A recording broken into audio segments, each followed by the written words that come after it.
Welcome back, everybody. It is the Working Brother back at you with another talk. George and I are here for hour 3 of our recording, which might be a day, 2 days, couple of guests in between shuffled.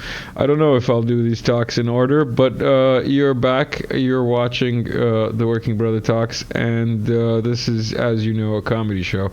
Nothing we say here has anything to do with reality. I'm gonna forego asking George how he is. He's always great and happy to be here.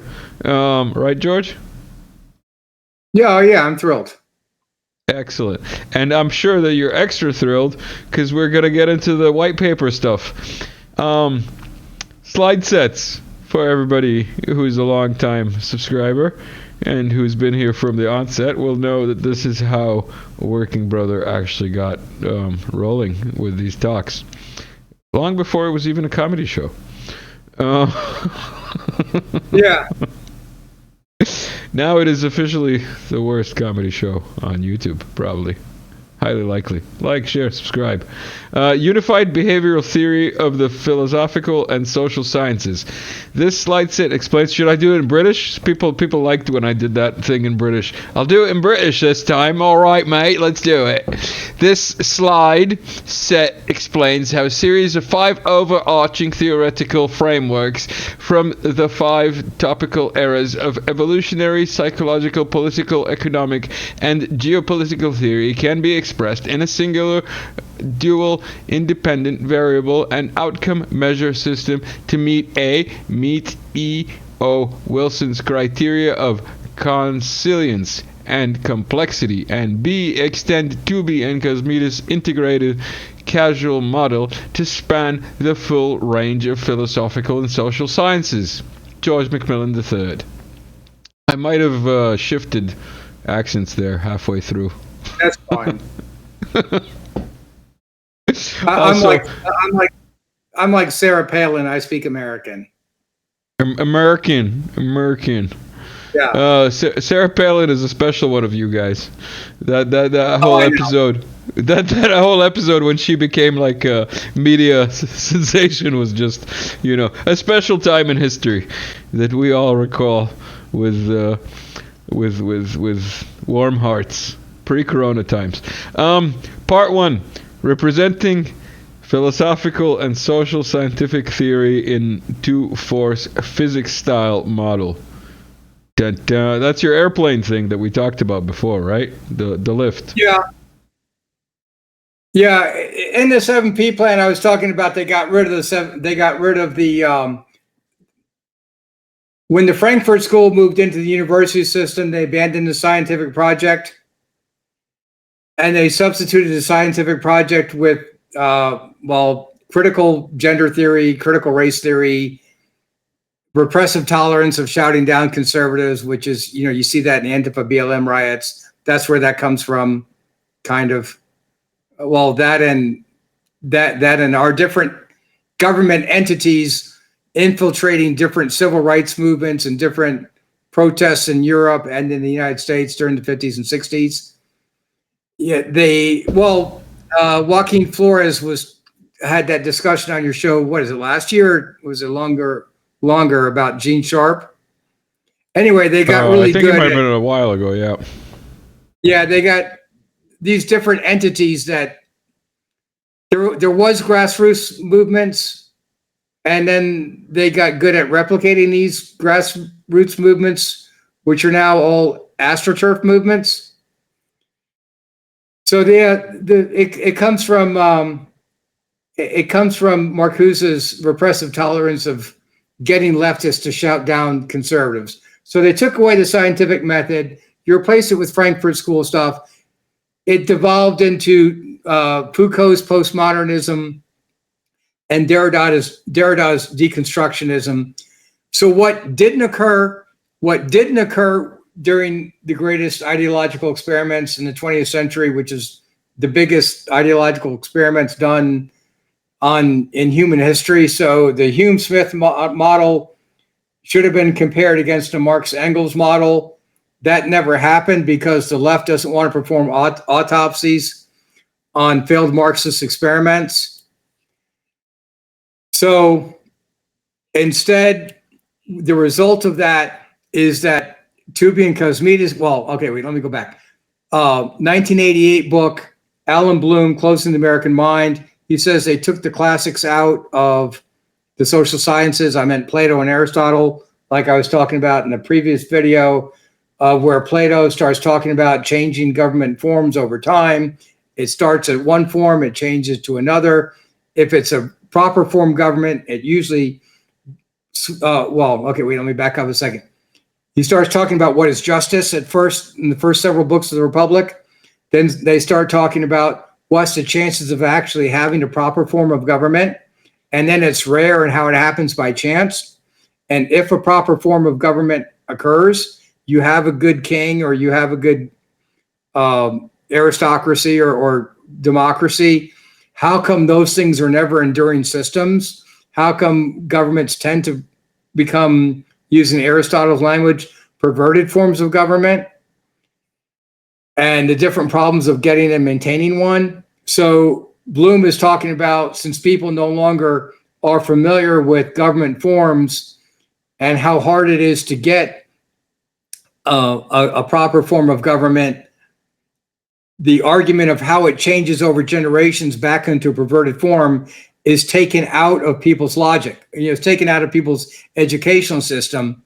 So now this is occurring in the United States with the 7P plan, and people can't recognize it because they don't have the base literature that discuss how it's happened several times in the past. All right, so that's basically what Alan Bloom was talking about in Closing the American Mind in 1988. In 1992, Tooby and Kosmides are talking about, they're evolutionary theorists.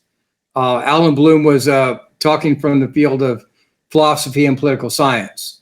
He's a contributor to the Strauss and Cropsey test, History of Political Philosophy. Okay, Tooby and Kosmides are talking from the areas of evolutionary biology and narrow evolutionary psychology. They're just looking at the social sciences, and the social sciences are just an illogical, incoherent mess of, race and gender studies. Again, go back to the Yuri Bezmenov video when he was talking during the mid-1980s. It was already fait accompli at that time. They'd already abandoned the scientific project and started talking over Bitnik, counterproductive identity politics is what you'd put it in today's terms.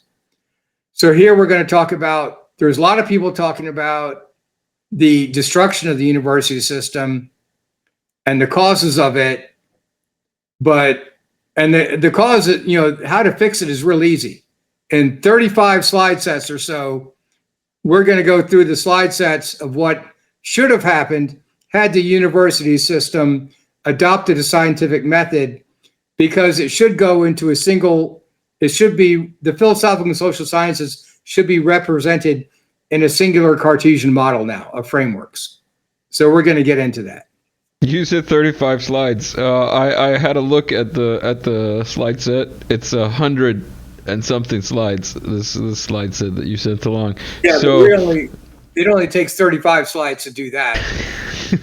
the other 60-ish are just fluff. I'm joking, of course. Yeah. I'm joking. This is a comedy show. Don't take it personally, George. It's going to take hundreds of slide sets to explain the 35 slide sets. the 35 slides. It's an intro to an intro, basically. It's an intro, yeah. Paralleling philosophical and social scientific theory. The method of doing so is to parallel, the four major tropical areas of Enlightenment era philosophy to the five major tropical eras of the late 20th century social scientific theory. Excuse my French, but what? It's tropical areas, not tropical. It's a subject matter. Yeah. Tropical means like you're at the beach. I was misreading it. That was wishful thinking. That was wishful. That was a Freudian slip of where I want to be now. Yeah. It is summertime. Oh, it's August. It would be great to be on the Greek Isles rather than It would be here. great to be. It would be great Or to be anywhere, anywhere that's not yeah, a concrete jungle. Um, so yeah, sorry. Major topical areas of enlightenment. You want to clear this up for people who might not be as great. well read? This is Yeah, slide you're on. 4. Yeah, go to slide 3 first. All right, go on. All right. E.O. Wilson was a professor at Harvard. He he taught Tubing, Cosmides, and a whole bunch of other people, or influenced them anyway. Yeah, so he had heavily influence on the evolutionary theory movement during the 60s and 70s. He's older here. He produced the book Consilience in 1998. Like Tubing and Cosmides, I'm pretty sure we're students of his at some point, if I'm not mistaken. But yeah, he talks about, again, similar to them, all the other social sciences all have a common methodology and a series of compatible frameworks. How come the social sciences are so messed up? So he talks about consilience should be unity of knowledge throughout sciences. And why are the other sciences so well developed and logical? And then once you get into social psychology, it's just an entangled mess. So complexity means usually something that looks like a chaotic random mess actually breaks down to a series of simple frameworks, albeit a whole bunch of them lined up in a certain sequence. So now you're going to have the whole bunch of them lined up in an exact sequence. That's what we're getting into here. All right. In that, he says the landscape of the social sciences is ill-defined, and then that's why the social sciences are so chaotic. Here, I talk about the philosophical and social sciences because philosophy is supposed to be dealing with abstract ultimate cause, and the social sciences are supposed to be empirical proximate cause. So if you can line up enough practical, proximate causes, you can make deductions on those things of abstract causation, because when you're looking for the common causal theme between a whole bunch of disparate phenomena, that's abstract causation. That's dealing with the field of philosophy. So you're going to have within a theory a whole bunch of small subfield models that then the social sciences are supposed to put in to a general theory. When you have enough general theories between the disciplines, the field of philosophy is supposed to look for the common cause of that and make a series of abstract causations. So then, like a tournament ladder for like a tennis tournament or March Madness in basketball, like some kind of tournament ladder, you're supposed to have a schematic that goes down from two forces, because you're going to have two finalists, that win a tournament.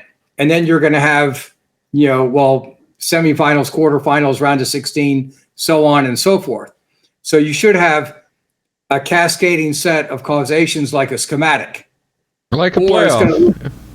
If and only if it meets these criteria, it passes to the next category type of thing. So we're going to build a common system of a schematic, or you can look at it like an electrical schematic also. All right. We got the fifth one here. The 4 areas of enlightenment of philosophy are foundational political, economic, demography, and a world view geopolitical philosophy. Do you want to touch on those? Right. So here in Enlightenment era philosophy, you had those 4 areas. In the social sciences, that was before Darwin and before Freud. After the writings of Darwin and Freud, foundational philosophy, you can say, broke up into 2. So then it's going to be evolutionary theory, post-Freudian psychology, and then you get into political, economic, and geopolitical theory. So the 5 topical areas in Enlightenment era philosophy turn into 5 topical areas in the social sciences. Yeah, go down to your next one. All right, stop there for a second. In the bigger model, I do the Hume-Smith versus Marx Engels because they're the only 2 teams that tried to produce a logically coherent ideological system that covers foundational political, economic, and geopolitical theory.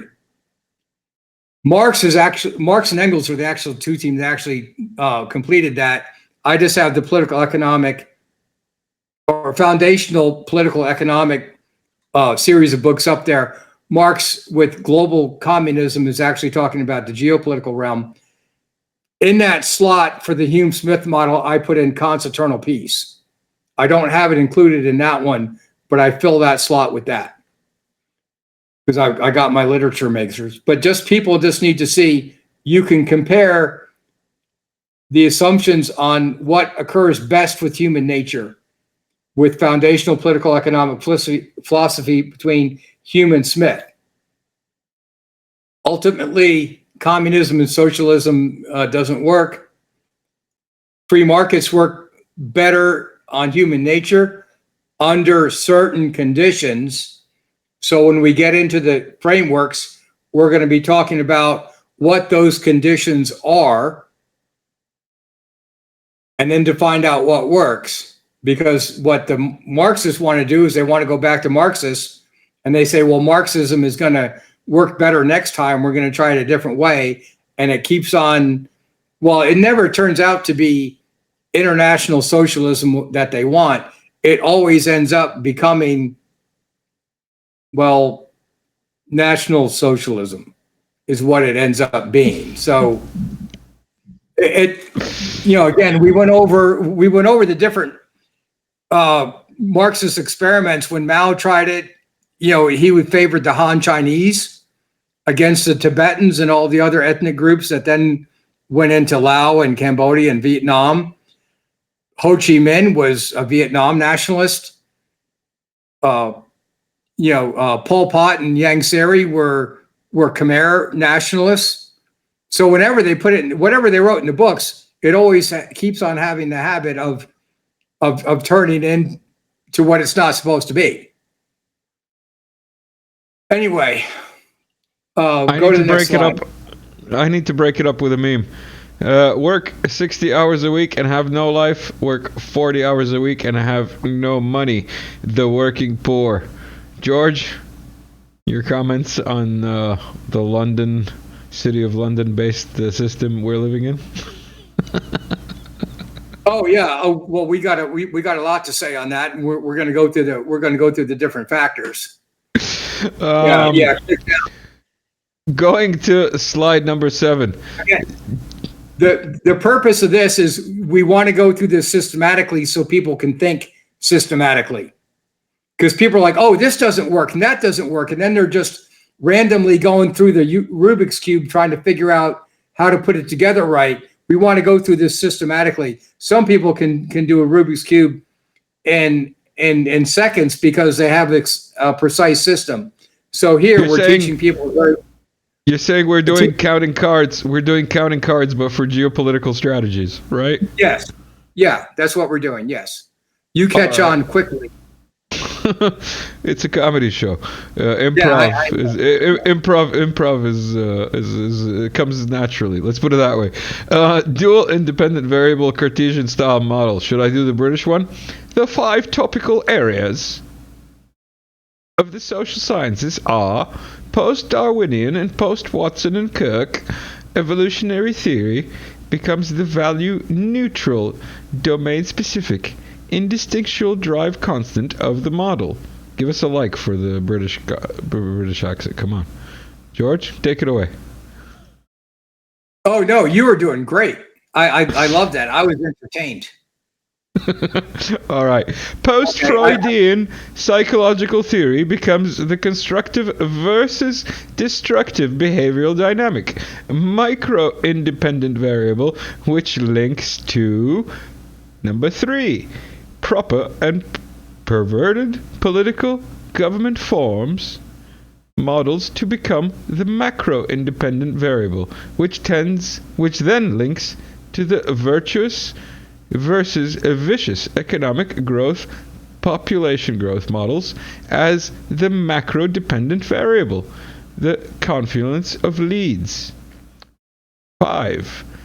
4 category geopolitical form model consisting of the first and second world more developed countries and third and fourth world less developed countries as the outcome measure system. What's not clear? What don't you understand? Yeah. So the point here, which I don't think is difficult to comprehend, if you take those 5 subject matter areas, you can have a dual independent, it lends itself to a dual independent variable Cartesian style system. So that's what we're doing. So you get into, all right, so I have Bacon. I don't have Bacon's picture up there, but Francis Bacon in, when was that? Early 1600. I have later on. He wanted the scientific method. So scientific method is a priori hypothesis, testing and careful observation. Third phase is ex post analysis and theoretical reformulation.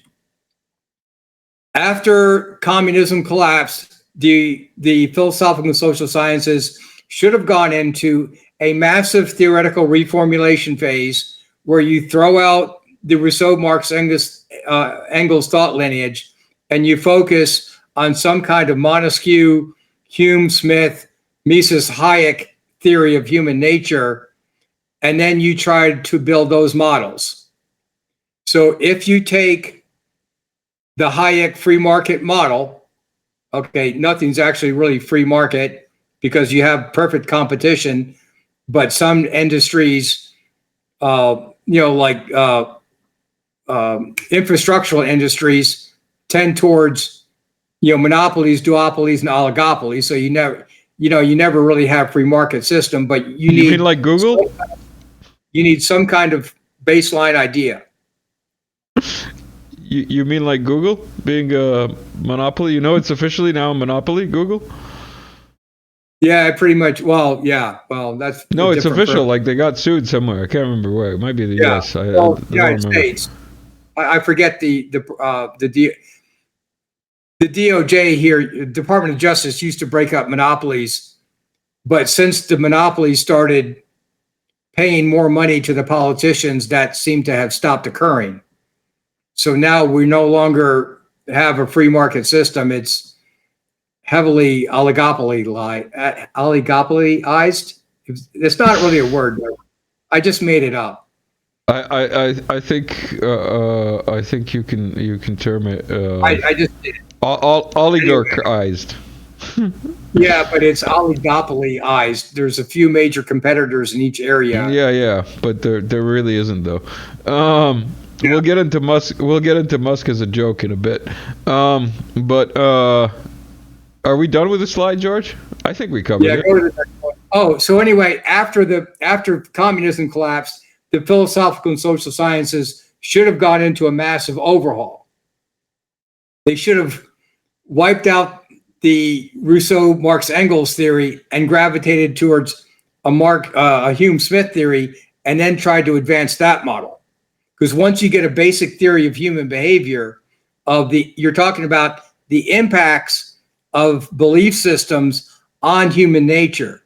It could be secular, ideological, or religious, or a combination of both. Because with Protestant Christianity, they want to separate church and state.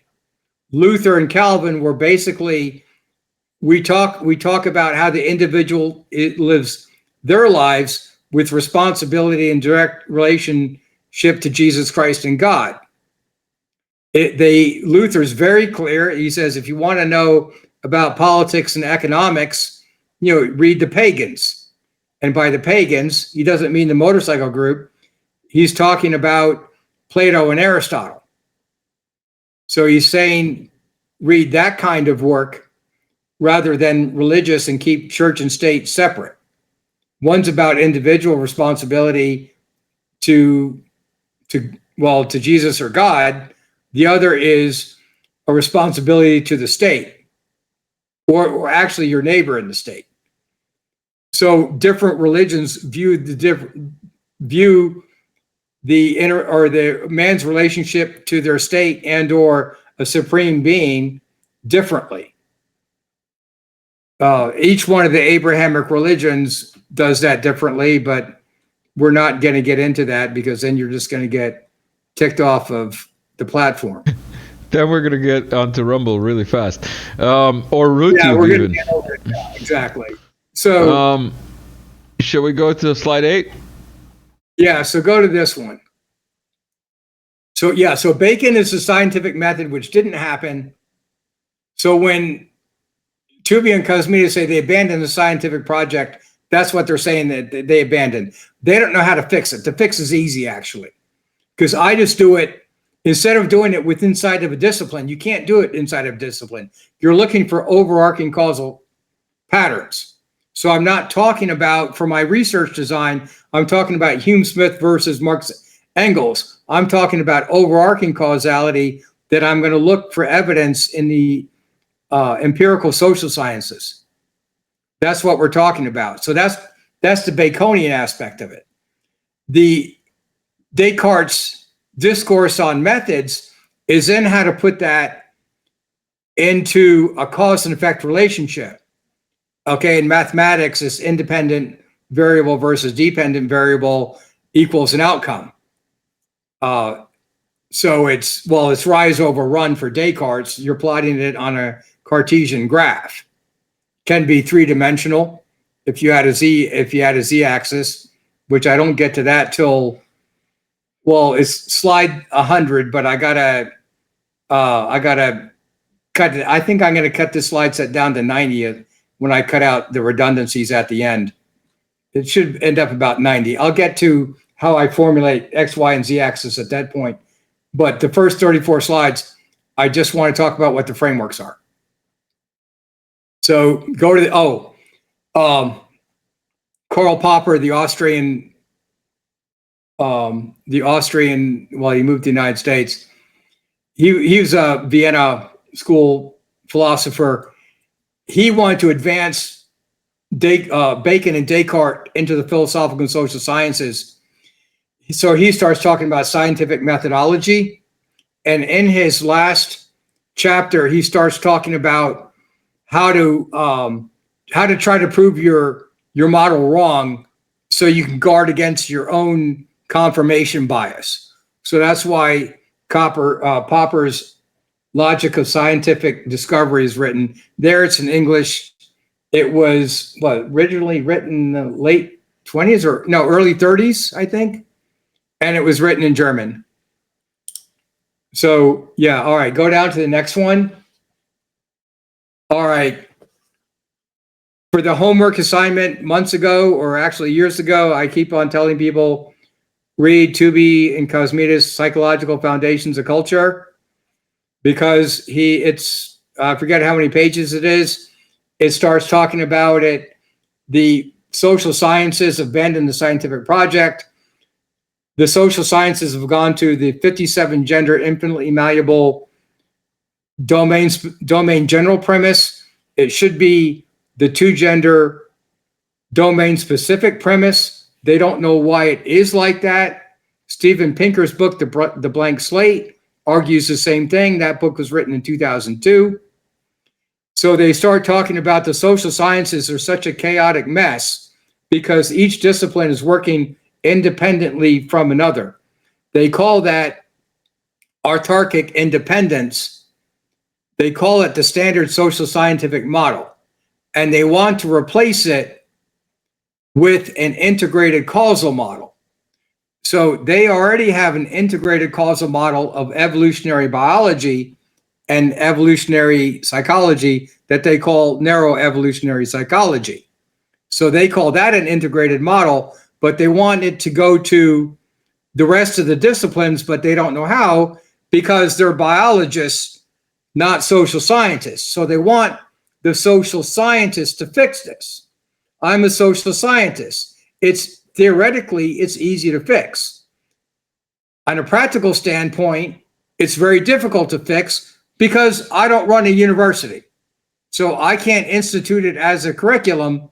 So I can fix it easily on a theoretical basis, but not on a practical basis. All right. What you're saying is if you were Kim Jong-un or Gaddafi, it would be a lot easier to fix. This is what I'm understanding from you. Well, no, it'd be more difficult because they would just shoot me. They don't want it. They don't want it. No, I'm saying if you were in their shoes and had their kind of, it has system. their influence on society. Yeah. Yeah, It well, would be a lot easier to fix. right, but being a free market theorist, I would not be in that kind of a system. It would there'd be a lot more fixing required. There would be a lot more fixing required, but the implementation would be easier. The implementation would be easier, but it would be changing the system. Before we talked about Gorbachev wanted free market change, and the whole system crashed. Yeah. So it's once you start changing stuff, it loses. You can't control it. It goes to chaos. So did Gorbachev mean to bring the whole system down? No. Did it happen? Yes. Is he blamed for it? Yes. It happened under his watch. I mean, whatever. Yeah, but was he the only influencing factor? No. Unless you read American history books. Shall we get to slide 9? Narrow evolutionary theory as a constant. Nature versus nurture. Yeah. All right. Should I not be racist? We're on the 9th one. Yeah, go ahead. I'll be non-racist and I'll do this in an Indian one. Yeah, should I do an Indian accent? To be Archimedes, integrated causal model (ICM) of the evolutionary biology and narrow evolutionary psychology. It is based on the gender-differentiated domain-specific hardware premise in the ICM of the value neutral instinctual drive constant. My British is a lot better than my Indian. I need to replace you with Palki Sharma, my favorite. Yeah. She's not on that news show anymore, is she? She's not on Wyan. She went over to First Post. Or did she go? Or did she change again? She might have changed again. She might have. Yeah, I think I haven't been able to watch lately because if I want to know what's going on in Pakistan and Afghanistan, I go to Indian news. Mm-hmm. Okay, but lately we haven't been doing that, so I haven't been watching Indian news of late. Or I should watch if I want to know what's going on in Sri Lanka or Bangladesh, but I haven't been able to. Well, I don't know. Well, what's going on in Bangladesh? I don't know if it's kind of like it's kind of like I'll watch Australian Fox News and Australian CNN to watch what's happening in the U.S. Basically, that's what you're getting at. That's the. Yeah, well, they know the local news very, very well. Because it's their neighborhood, and they know what forces are play. They know what external forces are at play in their area. And they report on it very freely, where if you're not in that area, you're not going to get that news. You want the news that CNN and stuff doesn't report on. I go to them because they will talk about who's behind what and show the evidence for it. So let's get back to subject at hand and the adapted mind without my slightly racist and definitely. Invoking Jester's privilege right here. The adapted mind, Tubi and Kismetis. So, go on. So their criteria is they want a domain-specific premise theory throughout the social sciences. They have the integrated causal model. They want it extended. All right. The Hume-Smith model is based on domain-specific, because the infinitely malleable domain general premise is really ridiculous, and only leftists think like that. It hasn't worked. Like I said, every time they do a Marxist experiment and they try to read through Marx and they put it into practice, it ends up becoming the other type of socialism every single time. And then the leaders of the institutions act like it's their fiefdom. So instead of being the altruistic people that Marx and Engels predicted, they end up becoming Aristotle's tyrant instead. So it's proved Aristotle correct. It's not a new form of government like Marx and Engels thought it was. It's just a certain type of, it's Aristotle's tyrannical form of government. All right. So we're going to go with the Hume-Smith model. We're going to start with that, and we're pairing it with Tubing-Kosmita's domain-specific model. All right, so that's the instinctual drive constant.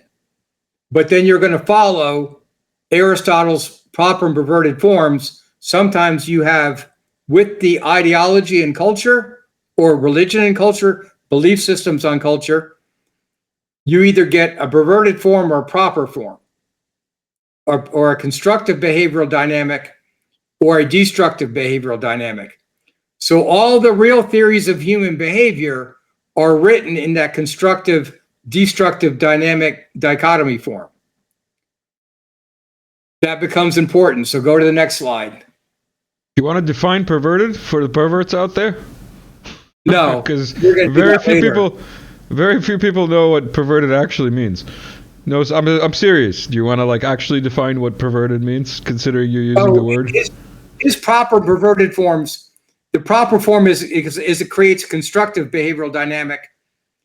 The perverted form is it's a destructive behavioral dynamic. The anatomy of human destructiveness, the micro-behavioral independent variable. Eric Fromm's 1972. Go on. He is originally from the Frankfurt School that came to the United States. Out of the Frankfurt School, he is the only person that actually developed a real theory of human behavior, and he was rewarded for that by being thrown out of the Frankfurt School. Pretty much. He still was for socialism, but a lot of psychologists are for socialism because they don't know anything about how the macro end of the model works. They want to be nice people. It's nice to think that the government takes care of everybody. Yeah, that's true. Under certain conditions, that's true. When it leads to dependency, of course, then instead of creating a productive character orientation, then you're producing a codependency character orientation, which is the dependent, codependent character orientations are the sadomasochistic forms. So then it cannot produce that character orientation. So he started noticing that society has to be driven to a productive character orientation by the belief systems.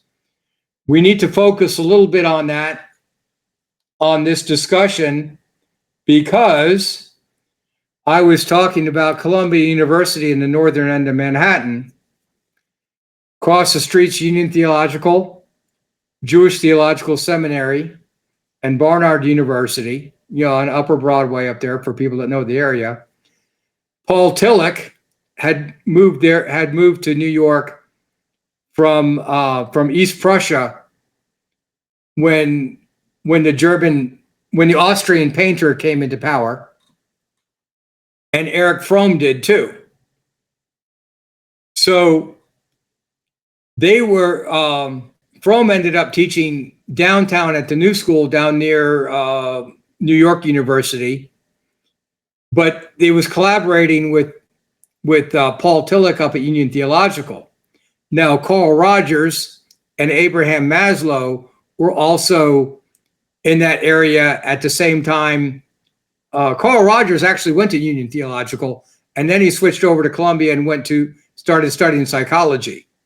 But Abraham Maslow was there also, working in those areas. But what they're working on is the impact of religious and ideological belief system on culture, and then trying to build psychological models based on that. So out of all the psychologists, they're the ones that actually tried to build real theories of human behavior.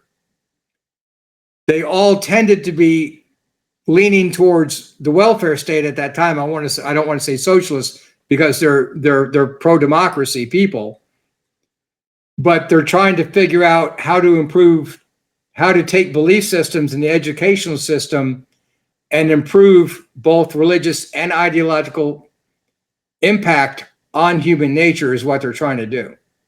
So out of all the theories, Fromm spent his entire lifetime. Okay, I spent 3 decades on the UBT. He spent his entire lifetime trying to perfect Freud's life, or Eros and Thanatos drive, life and death instinct drive, and he did that in Anatomy of Human Destructiveness. That will subsume or incorporate all of the psychological personality theories. Now, one would think that that's great, right? But the leftists want to go to domain general 57 gender evolutionary premise. So what did they do to Fromm? They dropped it out of the curriculum because he says men and women are different. All right. So go down to the next slide. Oh, and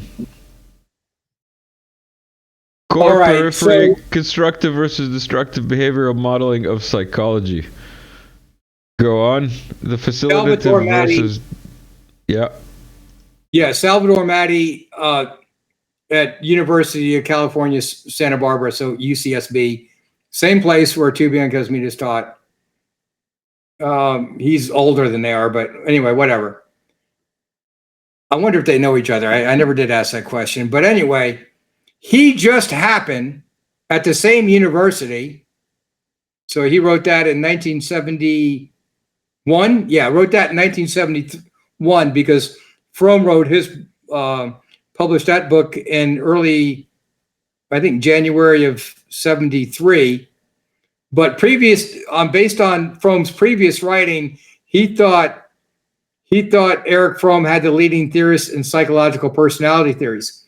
So he goes from Freud's psychosocial conflict theory to Jungian development theory, and then to the psychological fulfillment theories of Fromm, Rogers, and Maslow, and he compares them on what they think their conception of man is in the core periphery, and then what he thinks nurtures it and creates a more productive person or a more destructive person. So they have different ways of naming a constructive versus destructive behavioral dynamic than the others. In background, psychological personality theories are the end result of Freudian life stage theories. As someone grows up, they go through object relations phase of where children learn the difference between animate and inanimate objects. Then they grow up in a family of other children, or they're an only child. So then different children, according to their family constellation, tend to develop differently. Some people end up being high achievers, like McMillan's theory. And then out of the result of these things, you also have, you have different genetic temperaments that are measured in the in Jungian archetypes or Briggs-Myers tests. So then different people in these different, as they go through these different stages, end up with a certain character profile when they get into their 20s. So psychological personality theories are inclusive of all the other subfield psychological theories. So it's an end result. So out of the end results theories, Fromme's is the dominant theory. So Maddie in this book did a very, very meticulous job taking all the different theories and comparing them on the core level of what they think the basis of human nature is, and the constructive versus destructive dichotomy of however they word it. They word it facilitative or debilitative, or appropriate and non-appropriate functioning. You know, if you talk about different theorists just do it different ways. Oh, you also have behaviorists in there like J.B. Watson, but that's that stuff is kind of nonsense. So yeah, go down to the next one. I don't want to get too bogged down in psychological personality theories. Go down to 12. The value neutral bifurcated dichotomy methodology. This is every slide title is a tongue twister, man, especially for an ESL person like me. Go on. Oh, well, yeah. Anyway, the I had to state you have to state the constructive versus destructive behavioral dynamic in a fancy term. Otherwise, academicians just won't pay attention to you. So this is the complicated academic version of that. So here it is. You have Tooby and Cosmides wondering how the social sciences got chaotic.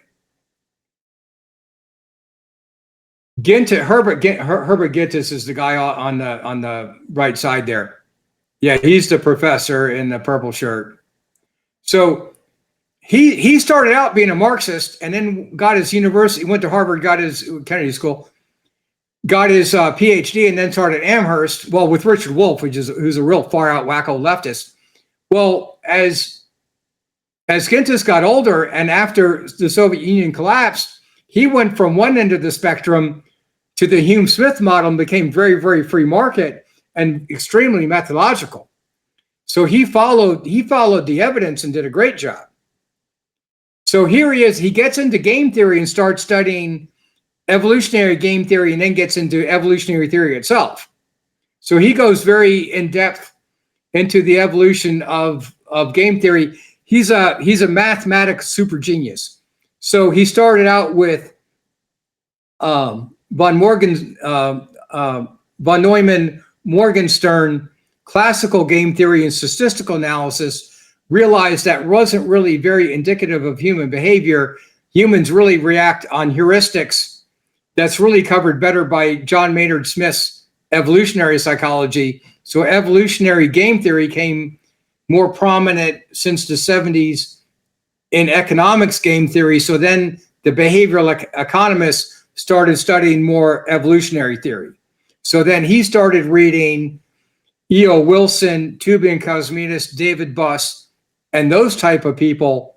So he reads Tooby and Cosmides, and he starts to wonder why the social sciences are such a chaotic mess also.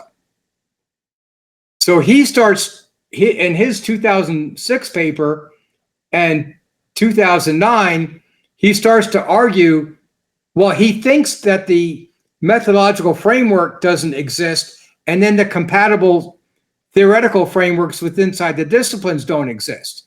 What I'm showing here in this slide set and in the 7P papers is that, well, in this slide set, everything existed pretty much in the 1970s because, well, Aristotle's 6 forms of government existed since 500 BC. Fromme and Maddie wrote their books in the early 70s. So then everything needed to get the philosophical and social sciences into one singular Cartesian model system basically all existed during the 70s. I say almost because of the advances in economic theory.